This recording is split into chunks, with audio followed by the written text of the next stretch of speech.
Well, it's that time again when we visit with everyone's favourite right-wing fruitcake, Clench Tightly, and Clench has the logical conclusion. Thank you, Ian. Are we financially responsible when third world countries go off the rails? The government says yes, I says no. I'm Clench Tightly, and this is a logical conclusion. If Australians are contributing financially to other nations, then surely it follows we should become shareholders. That's right, I'm talking about privatising foreign countries. As majority stockholders, we could make their citizens redundant and replace them with an Australian population, which we could unionise before abolishing the union, sacking the lot of them, rehiring them at twice the original wage, hence running the country into the ground.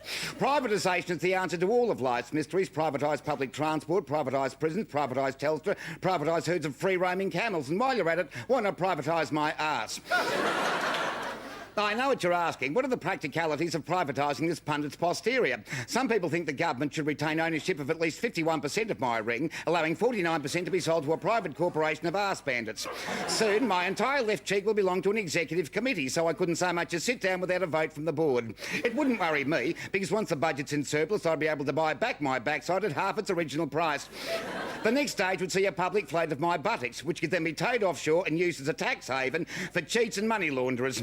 The benefits of such an attractive scheme are obvious and bound to capture the imagination of the Australian public. My rump is, after all, 100% Australian-made, and what better way to carry the flag into the new millennium than by shoving it up my arse? I say, let's get behind our behinds and sell them to the highest bidder. It might sound like a bum deal, but that's because it is.